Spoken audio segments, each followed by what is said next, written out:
ঈশ্বরদীতে স্বেচ্ছাসেবক দলনেতার জনপ্রিয়তায় ঈর্ষান্বিত হয়ে বানোয়াট অভিযোগ ও অপপ্রচারের তীব্র নিন্দা জানিয়ে এবার পাল্টা মানববন্ধন এবং সংবাদ সম্মেলন করেছেন স্থানীয় নেতাকর্মীরা।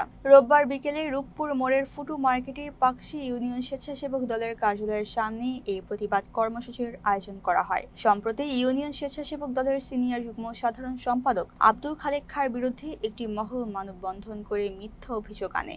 এর প্রতিবাদে আয়োজিত এই পাল্টা কর্মসূচিতে বক্তব্য দেন ভুক্তভোগী খালেক খাঁ, বিএনপি নেতা জাহাঙ্গীর আলম ও রঞ্জু সহ অন্যান্যরা। বক্তারা বলেন, রাজনৈতিকভাবে হেয় প্রতিপন্ন করার উদ্দেশ্যে এই ষড়যন্ত্রমূলক নাটক সাজানো হয়েছে। অবিলম্বে দলের ত্যাগী নেতাদের বিরুদ্ধে এই মিথ্যা অপপ্রচার বন্ধ না হলে রাজপথে কঠোর আন্দোলনের হুঁশিয়ারি দেন তারা। কর্মসূচিতে বিএনপি, যুবদল ও ছাত্র দলের বিপুল সংখ্যক নেতাকর্মী উপস্থিত থেকে সংহতি প্রকাশ করেন। আন্দোলন করেছে সে সবাই পর্যন্ত আছে প্রত্যেকটা, আর যারা এই কথা বলেছে তাদের একটা ছবি দেখাতে পারবে না আমার মনে হয়। 5 তারিখের আগে আমি আন্দোলন করেছি। আমি 23 সালে স্বেচ্ছাসেবক দলের যখন কমিটি হয় পাকশী ইউনিয়নে, আমি সেই কমিটির হচ্ছে সিনিয়র গতকালকে মানববন্ধন করেছে, এরাই আমাদের সাথে আঘাত করে চলেছে। কিন্তু 5 তারিখের পর এরা ধরে বিএনপি হয়েছে।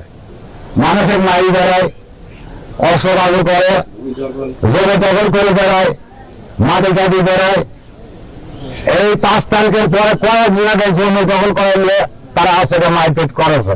সবির নামে এক ছেলে তার মারি মাথা ফাটা দিয়েছে, তার জমি দখল করতে বাধা দিয়েছে, সেনা বিরোধের লোকজন যায় তার মাথা ফাটা দিয়েছে। জলগাড়ির রাসেল নামে এক ছেলে আছে, তাদের জমি আছে শহরে, সেই জমি সেনাগুলো জোর করে চাই দেয়। আবার ওই রাসেল ওই জগল পার গলি পরে রাসেলের মারি ওই শহরের ভিতরে ফেলা রাখে, এরও প্রমাণ আছে। আর একটা কথা, এরা কোথায় কোথায় বলে যে খালেক খাঁ মসজিদের জমি দখল করে আছে। মসজিদের আমার বাড়ি হবার 6 বছর পরে মসজিদ হয়েছে। আমার খালনা খারিজ, অনলাইনে খারিজ করা, খালনা দেওয়া সব কাগজপত্র আছে। তারা 5 তারিখের পরে এই যে আলম ক্যাডার, আলম শুটার, তার ক্যামেরা পিস্তল দেখা যায়।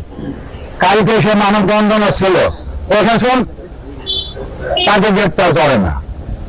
সেনা একজনা 17 বছর কোথায় ছিল? 5 তারিখের পরে আগে জমি দখল করা বিএনপি হয়েছে।